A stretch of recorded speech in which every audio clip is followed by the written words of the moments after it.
Welcome to Watch Your Mouth, where therapy meets culture. raw, real, and rooted in healing. You know they lied to you, right? What are you talking about? How do you lie to me? I'm just talking about the myths that they talk about with Black folks in therapy. That's true. There are a lot of myths that are floating out around what therapy is, around what we can do, and today feels like the right day for us to talk about that. Yeah, and I think so. Let's pop those bubbles. Okay, that's a good way of putting it. So one of the most popular ones is I'm having a hard time balancing our belief in God with having to come to therapy because it must mean that I'm not praying enough, or my belief isn't deep enough, or I don't have a profound understanding about how, praying can help adjust some of the things that are happening in my life. Mm-hmm. Yeah, I think that's a great point because there are a lot of people who feel like prayer and therapy couldn't go hand in hand. And we know that's not real. That prayer and therapy can work together in really beautiful ways. So I'm glad that you brought that up because you cannot pray away mental health struggles. Yeah, I think part of that is rooted in another myth that therapy is only for white folks. Mm-hmm. Because there was such a division between what we could afford, but also places that we were accepted to be in. Mm-hmm. I think about my grandmother and my great-grandmother. Both owned businesses. One was a store, and at this store, you could get food, you could get alcohol, you could get your prescriptions because she, did oils and tinctures. So she would create medicine for it. And that was also the place where they had an opportunity to catch up on what was going on in the community. So in this one place, there was a communal experience where I'm with my community, I'm safe. I'm somewhere where I don't have to explain my existence. I don't have to ask for forgiveness about being in a place. I'm also welcomed. Like there was an exchange of much more than just money. There was an exchange of ideas. There was also, lots of gossip. People were there to have conversations about what was happening in somebody else's household. And what I found when I was younger and I would visit is people would come in and they would ask her for advice. Of course. They would come in, and because she was considered a root woman, she was going to heal their bodies, but also heal their spirit. Right. And so these women would come in and talk about what was happening in their household, whether it was raising kids or whether it was partners. Yeah, it was just like, I know who I need to talk to. I'm going to go in and I'm going to have a conversation with this person who is going to sell me some dry goods. They're going to, probably give me some alcohol, but at the same time, she's going to mix something. It'll either be a salve or something that I hold under my tongue for a certain period of time, and also heal my spirit by having these conversations. Well, you're hitting on a couple of really important points, right? Because some of what we know is so important to consider is the fact that healing isn't brand new. Therapy isn't brand new. It's just therapy in this form that shifted and changed. And so as you're talking about your grandmother, you're talking about your great-grandmother, you're talking about people in the community who were doing things that were therapeutic and that were healing, even if they didn't have the title, right? And so I think if we remember that, it helps us to push back against this idea that therapy is just for white people. It's not. It's just the way that therapy has been presented to us has often been through a white lens.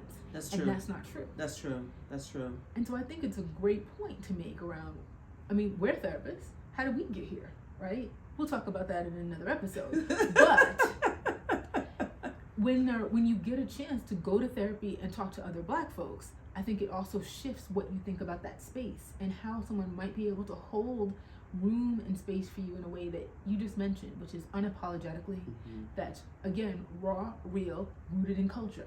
Yeah, right? It's not just this white lens that's out there. So I think it's a great way to challenge this idea. Now, is therapy for white people? Yes. Is therapy for Black people? Yes. But those are not the exact same thing, and that's all right.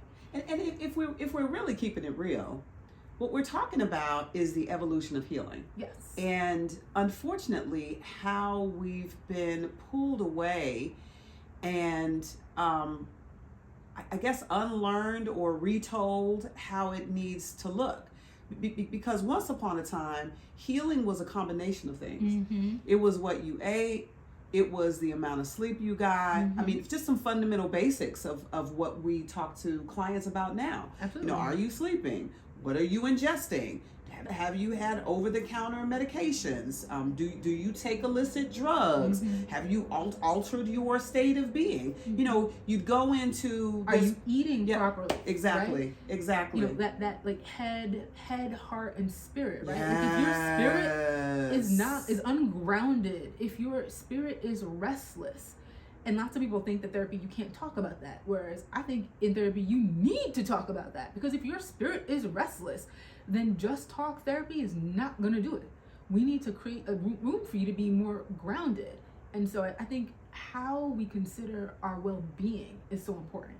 And I'm really looking forward to the fact that we're going to talk about that in an upcoming episode, that healing is bigger than just therapy, bigger than just what you ate or how you slept, but it really is a whole body, it's the essence in some ways. I like that. Of who we are, right? I can't help it, right? Yes, songs. So I'm looking forward to us having that conversation. Yeah. And some of the guests that might join us. Yeah. Okay, so what's another myth that you are familiar with or have heard around? That therapy is only for the weak. Ooh, yeah. That if you're strong, you don't need therapy. And that is a lie. Yeah, that's a real lie. It's so damaging and dangerous. Yeah. For us all. Yes. I think originally it really eliminated the ability of Black men to understand they need to be able to express themselves wholly, have a range of emotions and not just anger and strength. That power was really and still remains rested in our vulnerability and our ability to be vulnerable. I think now with this whole superwoman image, this strong Black woman archetype, I think we get caught up in the same ways that Black men used to. That why would I need therapy? Why would I need to be connected to what I feel? Why would I express what I feel? You don't need to know. It's this compartmentalization of all of this that we're feeling, especially considering what we do. It makes sense to me that, of course, you need to lay some of that down, evaluate what it looks like, determine whether or not you need to even pick it back up. Perhaps there's more you're taking on to try to prove something to somebody. Also taking on the assessment of what white folks claim that we can do. Right. But see, I think that's the hard part, right? Is pushing back against white supremacy and white supremacist culture. Because I think when we came to the United States, we didn't get to be here of our own choice, of our own free will, and develop our own strategies for being. And so I think some of this like incessant hold on strength is a survival strategy that is derived from being enslaved. We had to demonstrate that we had to prove to ourselves, we had to improve to those who were enslaving us that we were capable so that we could live, right? And so survival strategies are fine for surviving, but what we know they don't do is allow us to live well and to live full and to live freely. And so when we push back against these myths, we demand to have access, like you said, to our full free selves, which includes our thoughts and our feelings, our yearnings and our desires. And we have a chance to look at them and decide which are really mine versus what was put on me. I love that you said, do I need to pick this back up again? Absolutely not. Some of these are burdens that were never yours in the first place, and you absolutely deserve to lay those burdens down. And therapy is one of the places where you get to do that. It doesn't have to be the only place, but it's one place where you get to exhale that out, where you get to give it to us. We hold it, we keep it safe for you, and maybe you never pick it back up again. And maybe you shouldn't. It's all right. Yeah, and it doesn't mean that you've let go of your history. Absolutely not. Or the resilience or power or strength of your ancestors. I think often what happens is if we believe that if I put it down, then somehow I've insulted my ancestors, or somehow I haven't represented my family in the way that I'm supposed to represent my family. That somehow if I go to therapy and I talk about what is happening, and I leave it there, like I let it go because it was a burden that I was dragging around with me, that now all of a sudden I'm separated from or have eliminated some historical connection. I mean, it immediately makes me think about this idea that we have to keep certain information inside of our family.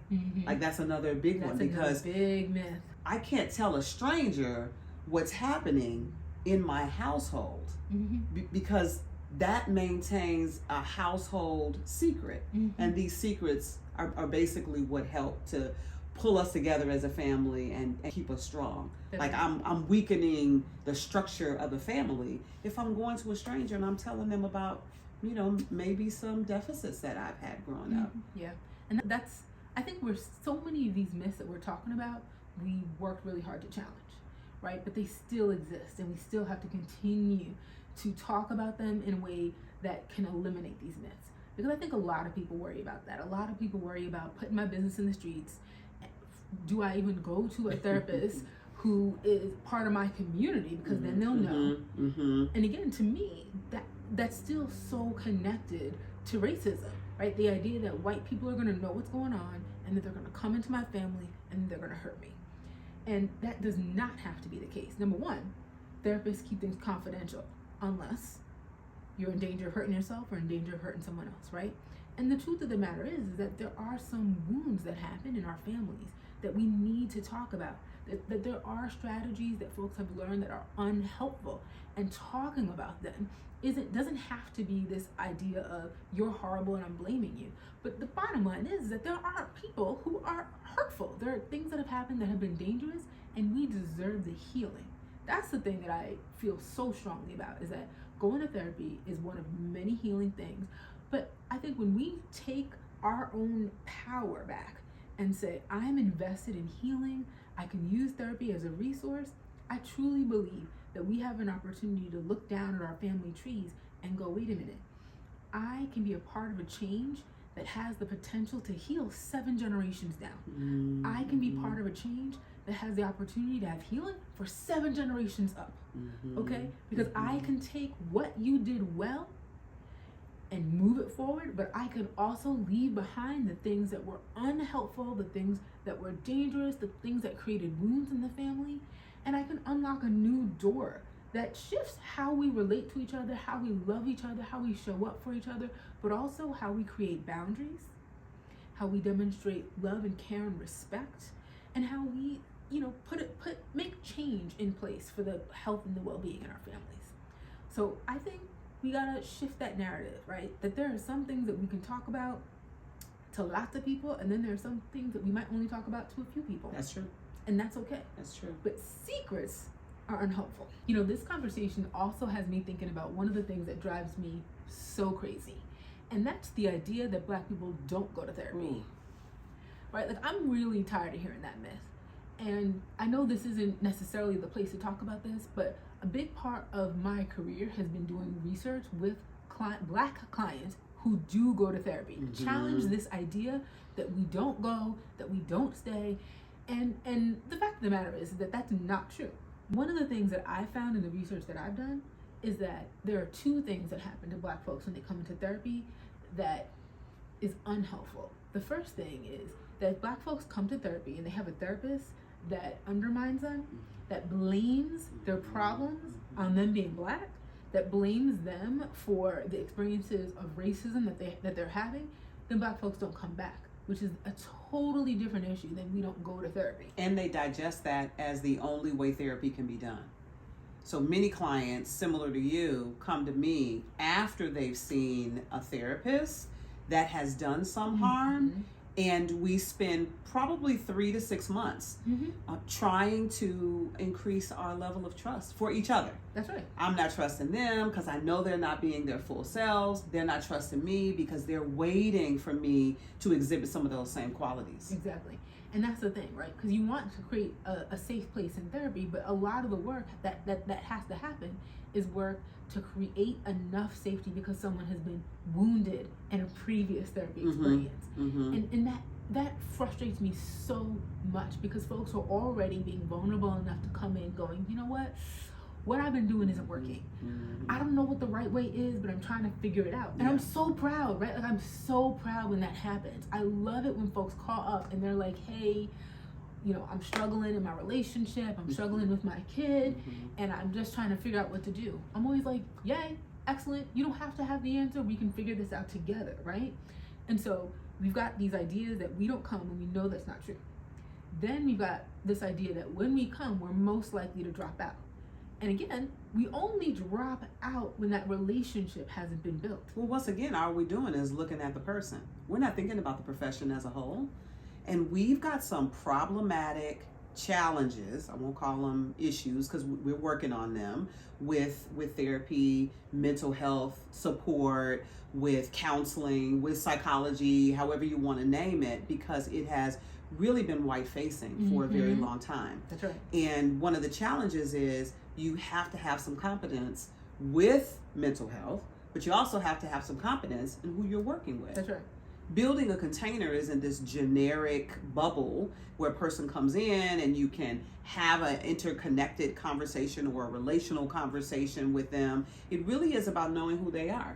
And who they are is different. And the context of who they are is different. That's right. Than this mainstream idea of what therapy has been represented. And I think a lot of times some of our students are pulled into this idea that you don't have to mention race. You don't have to mention other identities that are just as important to the individual they're speaking to. And then you don't have to think about their context. Right. Which is all, by the way, a myth and a lie, right? Like, if we're not paying attention to people's dimensions of culture, right? So don't just talk to me about race, right? Yes, I am Black and I'm Black all day and every day. But what about my ethnicity? Right? People never ask Black folks about their ethnicity, right? Like, are you Haitian? Are you African? And from what country? Right, because there's different. What community? Because it's a continent. Not okay, a y'all. country, right? I know y'all know, but I'm just saying, right? It's a continent. Africa is a continent. Please, right? We don't have those kinds of conversations. So often there's this idea that there's just this monolith, one type of Black folk, and that's it, right? And it's so ridiculous. Can we talk about class? Right? Can we talk about gender? Can we talk about ability? ability? Can we talk about ability? Can we talk about our sexuality? Gender identity? Like, so many different aspects of who we are. And so if you have a therapist who isn't doing this, then they're not a good therapist. Right. And it absolutely is going to impact how long you're in therapy. It's going to impact what you reveal in therapy, right? Which parts of yourself show up. And so my own research, let alone the research that lots of folks have done, is really about what works for Black folks in therapy, right? What challenges did folks have to overcome in order to come to therapy and successfully navigate the challenges that we've had? And support that. Yeah. They've got to support that. Yeah. And one of the things that you just said, Dr. Monica, that I really appreciate is acknowledging that the mental health field has to take into account ways that they have been utilized to hurt Black families, right? That if we ignore that that's true, then we become part of the problem. Other BIPOC individuals, I'm sure, have faced some of the same, challenges when they're meeting with therapists because they're not seen. And to see a person is to see all the aspects, all the identities, everything and nuance that is a part of that person, but also where they come from. I work with a lot of clients that, that's their curiosity with me. Are you going to understand my come from, or am I going to have to spend most of our each session explaining that to you? And by the way, that's not their job. Not at all. Yeah. Oh my goodness. And that's when you see, those are those moments in session, right? Sometimes it's the first session, sometimes it's the third session, depending on what's going on with the client. But all of a sudden, you see them say something, you respond back, and you see that exhale. Yeah, there's like an exhale, there's a dropping of the shoulders, there's like a regularness that shows up where they're like, okay, wait a minute. You get me. Yeah. You see me. Yeah. Wait. It's a magical moment. It is such it really a good is moment. a magical moment. When you can connect on that level, you've recognized at that very moment, you've built a container, and that container is safe, it's loving, it's caring, it's supportive, and it welcomes whatever that person has that they're bringing into the room at that moment. That's right. And that connects back to some of these myths that we're talking about, right? Because then that means that the person can talk about their business, right? Mm-hmm. Instead of keeping the secret. Mm-hmm. It means that they're able, it doesn't mean it's easy to do this, right? But it means that they're like, ooh, I'm struggling to be vulnerable, but I want to tell you this thing right now. Help me tell you. We can work with that. Yeah. Absolutely. No one said it was going to be easy, right? But we can do that, especially when we know what that's like, right? Because it's not like we haven't been impacted by those same myths. So with that in mind, I got to ask you, was there a myth that you grew up with that you believed and somehow you needed to move through? Was there one? Okay, name question, right? Name one. That you grew up with and that you had to move through. So I definitely was impacted by what goes on in this house stays in this house. Definitely, right? And which was so interesting because I think my parents on one hand were real open and on the other hand they weren't. But the one that I personally had to navigate through in a different way was the idea around being willing to be vulnerable versus being strong. Got you. And and so I spent a lot of time and being told, right, that I'm we'll talk about this in a different way. I'm sort of the oldest. I'm definitely the oldest girl, I'll tell you that, right? And so how are you going to be there for your siblings? How are you a role model? Come on, you got to do it all. You got to like hold it all together, right? I'm an oldest daughter of an American parent and an immigrant parent, a Caribbean immigrant parent, right? So we know that there's these ideas about strength and role modeling that show up. And so I think for me, the first time I faced the challenge of going, I don't only have to be strong, I'm allowed to also be vulnerable, was in college, the very first time that I decided I would go to therapy. Right? So here I am, I'm studying psychology, and I'm excited because I know when I grow up, I want to be a therapist, which is different than saying, oh, I'm going to go to therapy and I'm going to talk about what's happening for me. But, I had a little breakup. Young man that, I was like, oh. And in some ways, as I reflect back, I'm like, was it a full breakup? Because were we like officially together? I don't think so, right? But anyways, I really liked him and I just felt heartbroken. And what I realized was part of what I was struggling with wasn't just this like breakup situation, but the fact that I couldn't be vulnerable with him to be like, I'm really into you and I really want us to be in a relationship. And so I felt so sad. And so I remember I went to therapy. I went to the student psychological services, and here's the nice thing. I got a Black therapist. Wow. I know, right? It was a student therapist at the Student Counseling Center. And so that was really wonderful. I was like, okay, so now I don't have to like explain a bunch of stuff. Because by the way, I went to a PWI, Penn State. So we are Penn State. I went to a PWI, so I was assuming I was going to have a white therapist. But I had a Black therapist. And so I was like, okay, this is wonderful. And so I went in and I said, I need to talk about this dude. Like, I'm all angsty, I'm all in my feelings. And she was really nice. She was really lovely. She was learning. I'm real grateful to her. She held space. And in those sessions that I went to, I recognized I still had a hard time being vulnerable. So I gave her only the surface level information. I didn't lie, but I withheld. You know what I'm saying? Right? I do. Which is two different things. I withheld things that it would have been helpful for her to know about. And even if I could have just said, I'm really struggling to be vulnerable, she might have been able to help me. So there's things I didn't talk about. And then there's nonsensical things that I did talk about. So one of the nonsensical things that I talked about, right, was I kept asking her questions about her own therapeutic journey. Oh, no. About how she got... Trying to learn how to be a therapist from the therapist. Exactly. I wasted a lot of time being like, so wait, what question is she asking me right now? Why are you asking me that question? That's so interesting. So wait, tell me, so what's grad school like? Right? Like, I really wanted to know. Wow. And so, she answered them. Oh, she did. Of course she did. Yeah, of course, right? She's an intern. She feels like we have a great relationship. And we have wonderful rapport. Absolutely. And you know what? I'm glad that you're doing better. Right. So we're talking about this stuff. Right. And here's the thing. Again, I'm grateful to her. But if she was a little bit more savvy, she would have realized that those were my protective walls up that were saying, like, it's going to be hard to get closer. But I was doing one of these. It was a push-pull. Like, I need help, but I can't quite get there. Oh my goodness. So yeah, Oh the my strength goodness. and vulnerability. If it wasn't for my grad school, and if it wasn't for some of my mentors, ooh, man, because they right away, I know my mentor was like, I see it. I see that vulnerability thing. They called it out. They called it out. Yeah. But the know what was really powerful though? Because you can call something out in a way that pushes somebody away, or you can name it and help someone hold it and then learn what to do with it. And that's the thing that I value so much about the program that I went to and the mentors that I had, was that it wasn't seen as a deficit. It was really seen, and that's what we're talking about. It was like, we understand why being vulnerable is difficult for you. Yeah. Oh, that makes perfect sense. You are not wrong. You have not made a mistake. You are not crazy for the fact that you have been relying on strength to get you this far. And they were saying, that doesn't have to be the only thing. Yeah. That you deserve to access your thoughts and your feelings and your full self. To lay it out and take a look at it. That's right. And to determine whether or not this is something you want to keep and hold on to, or whether you definitely want to bless and you want to move it back to where it belongs, so that it builds some capacity for you to have other things come into your life. Exactly. And so I'm so grateful for that. Yeah.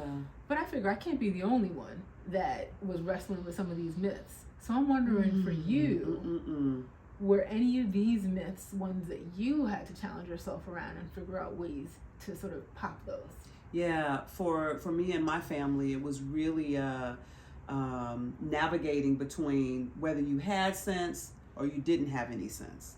Ooh, tell me more. What does that mean? You only went to therapy if you were crazy. Therapy was for those crazy black folks. See, if you had sense, you came to your family, and your family helped you sort it out. So let me tell you how this does not make sense to me now. Right. That I definitely can look at the landscape. I've been able to pull back and take a look at the whole thing.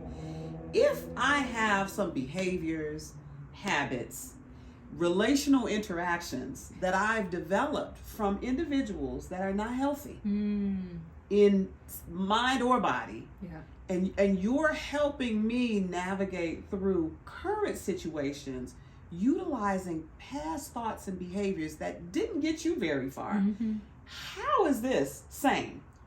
But going to a person who doesn't have any personal connection to it, nor are they grounded in the belief that you have to do it my way, that there are multiple ways for you to move through a situation, how is going to them, an independent, unrelated individual who could help me lay out everything and take a look at whether or not I want to continue these behaviors or move through them, how is going to them crazy? Right, that's the crazy part. Because that was the part, well, now I understand. You know, with my parents and my grandparents, the whole idea around remaining strong was sane. It was, if you showed weakness, if you expressed how you really felt, if it were outside of this idea of being angry or happy, because those were the two emotions that were accepted in my household. We understood anger, like we got it. I got two black parents that, you know, struggled on the South Side, and, you know, according to the capitalistic point of view, they've made it in their lives. My father was a bus driver, and he moved up and worked in corporate America, and then finally owned his own business, and it was very lucrative. My mom went to school, became a librarian, and worked downtown at the library, and then, you know, she became the head of her department in an elementary school. So I mean, y'all were a black family that was like, y'all had. We had it. Outside, it's like, wait a minute, y'all have it together. 2 cars, owned a home, took a vacation every year. Father worked in corporate. Mom knew how to show up, and, you know, definitely was promoted through the ranks of Chicago public school systems. You know, so there was a certain look and aesthetic. And so that's real. Very real. I mean, they worked hard. They did amazing things. They did amazing things in the areas that they were good at. And I hear you saying, and they were disconnected from what they felt. And it was important not to experience a range of emotions. And if it wasn't funny or something didn't make you angry, they didn't understand it. And it was really difficult for them to admit when they were wrong or to express to me how much they loved me. Now, they told everybody else, but those were things they didn't share with me. And so when I got my first job and started to work and struggle with relational aspects of work, because I was either making jokes or I was mad at somebody, because those were the two emotions that I had become most comfortable with, and couldn't get promoted, I did feel like something was wrong. Yeah.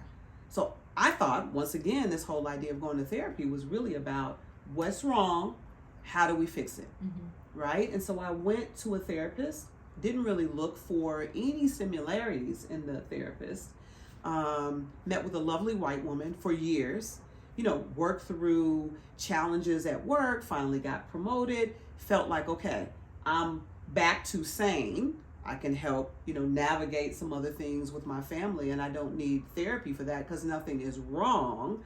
And really continued that way of being until I started graduate school and was forced to go back into therapy and recognize nothing was wrong. This was something we had to do. And then all of a sudden, because I was having a conversation, because I was talking about things that for me seemed innocuous and really had no validity, the therapist I worked with then was able to sort through patterns of behavior that I was having. Right. She saw those parts of me that just easily came out based on examples that I was giving her in the classroom, because there was nothing wrong, but I was sorting through my life. And I had no idea why this was feeling much better, safer, easier, and more relatable. You're reminding me of those times where clients come to session and they're like, I was thinking, and I didn't really have anything to talk about today. And I'm like, all right then. Those are the best ones. We're about to have a good session. Yeah. Yes. A good session that they can't believe they had so much to share. Yes. Because they're defensives. They've let go of those. That's right. They just show up.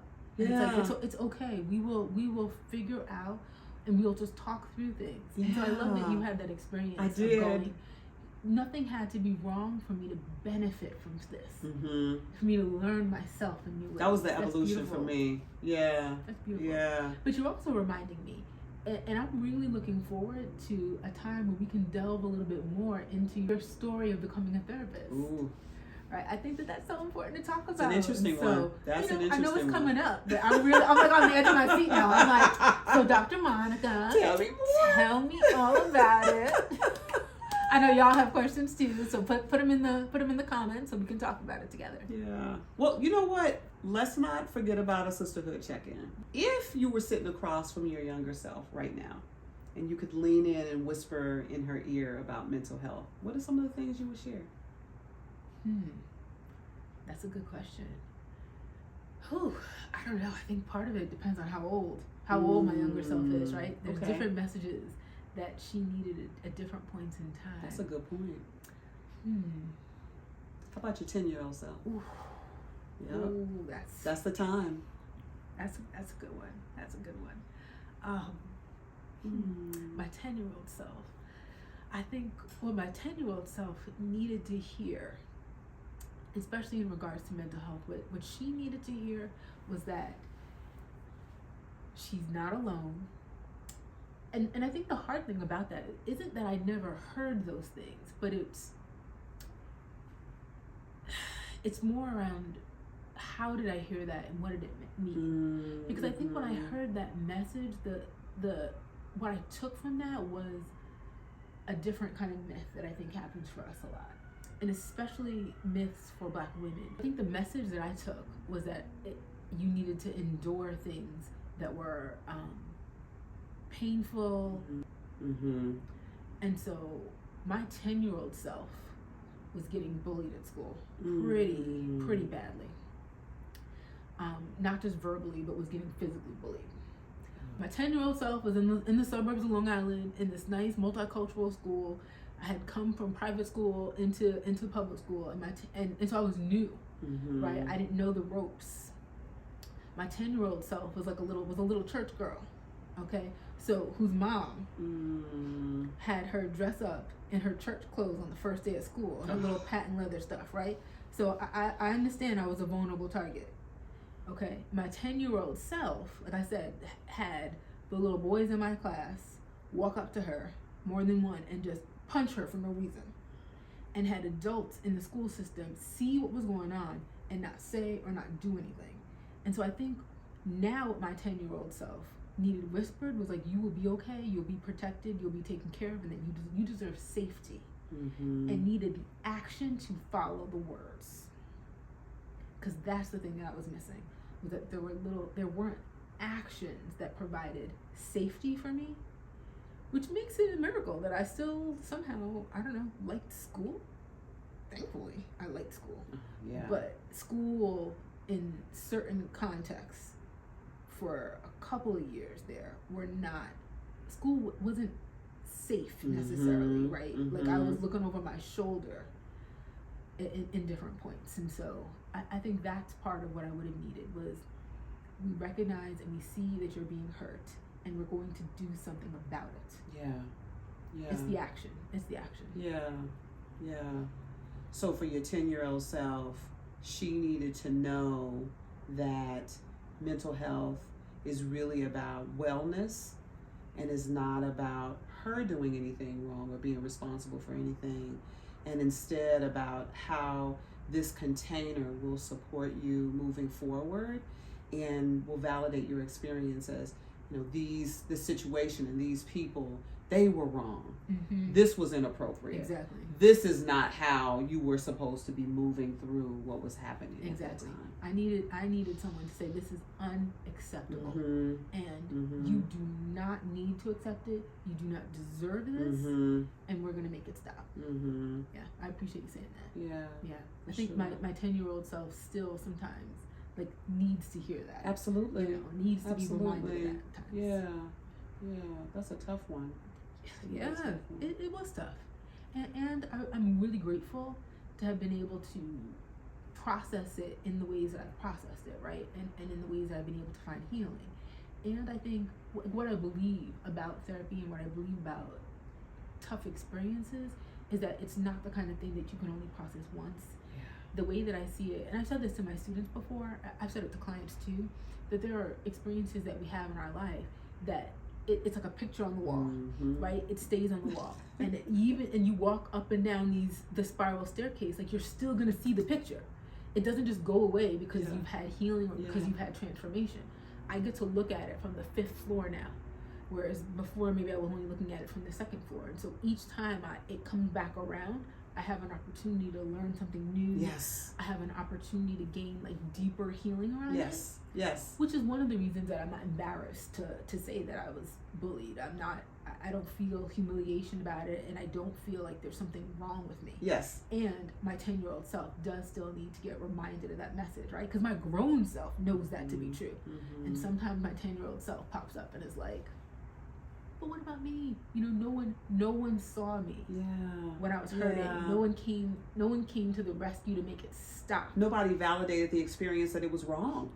Yeah. And so it's okay that you're still connected to the emotional impact that happened from then in that situation. It doesn't carry you anymore. You still, like you said, you still see the picture, but it doesn't take up the whole room. That's right.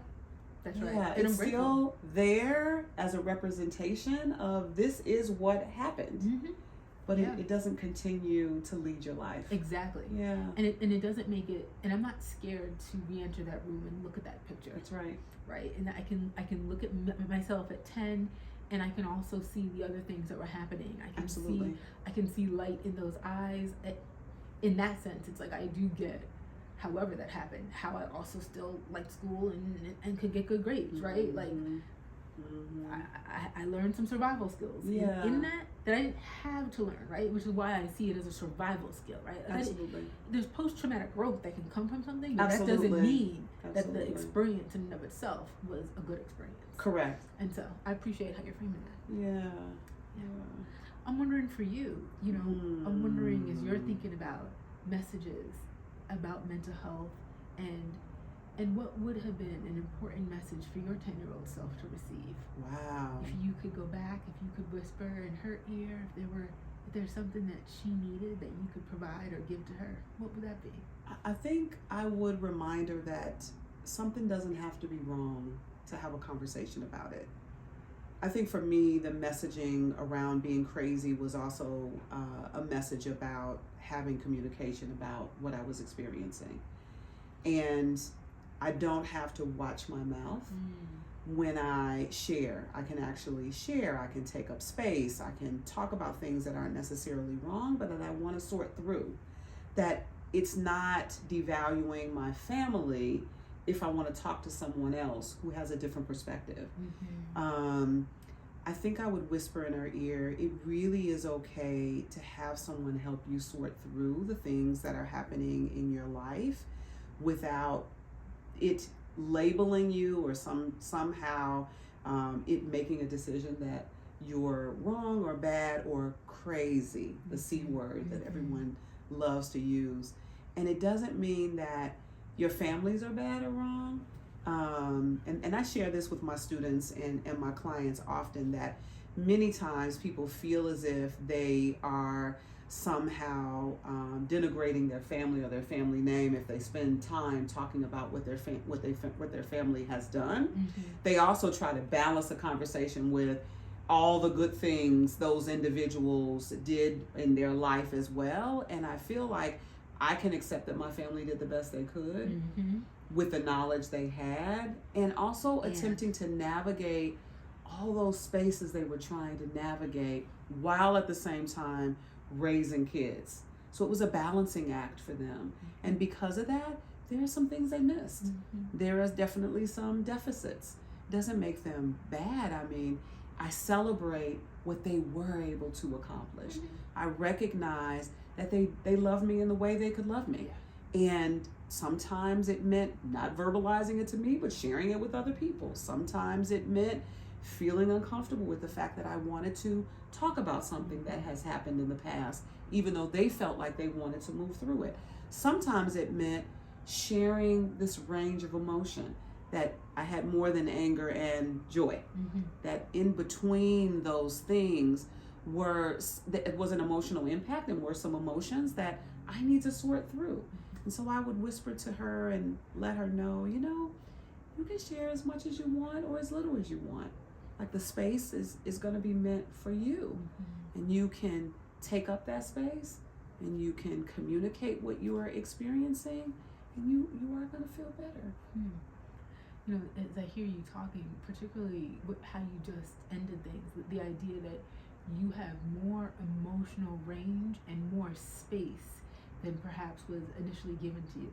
It sounds like you want to give your younger self permission to sort of stretch herself and sort of stretch her bedroom at home and make it bigger, and say, take up room, and let her know that she deserves to play in that space, and to not know it all, but to say, like, hey, I want to check out sadness, I want to check out hope, I want to check out hopelessness, or I want to check out lightness and laughter, but also maybe some sorrow. I want to talk about grief and loss in relationship to people, in relationship to things, in relationship to ideas that I had that I, for whatever reason, did not accomplish or would not accomplish. I want to have an opportunity to sort through all of that. And in that space, going back to something that you shared, I want an opportunity to be repetitive. Maybe I want to talk about it more than once. Maybe I want to share some of the same things and look at it from a different angle.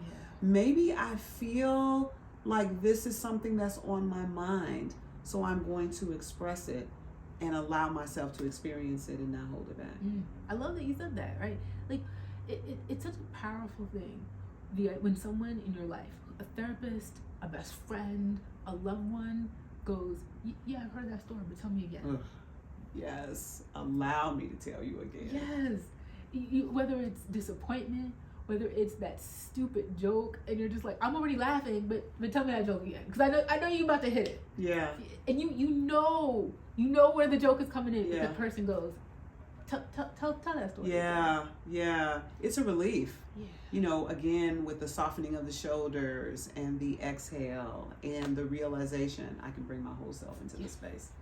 Yes, your whole self is welcomed and needed here. Yeah. And what a beautiful gift to give your 10-year-old self, to say, you are welcomed into this space, and we want you to do cartwheels and take up a ton of space. Like, take up room. Yeah. What a beautiful welcome, right? Yeah. It feels almost like a birthday party. Indeed, a true celebration. Yeah. I like that. I like that. I really. Yeah, where you're the guest of honor. Yeah. Yeah. Yeah. That's beautiful. I love that. Those were beautiful stories. Yeah, so I'm really interested in, some of the comments that we may get this episode and how you could share some of the myths. And they may be myths that we talked about. They may be myths that we've never heard before. And how you're moving through those myths, challenging them, deciding that you're not going to accept them as your truth, and making change with mental health and mental wellness, popping those bubbles. Exactly. That's what that was, right? So we would love it in the comments if you would share a little bit and support each other in popping those bubbles.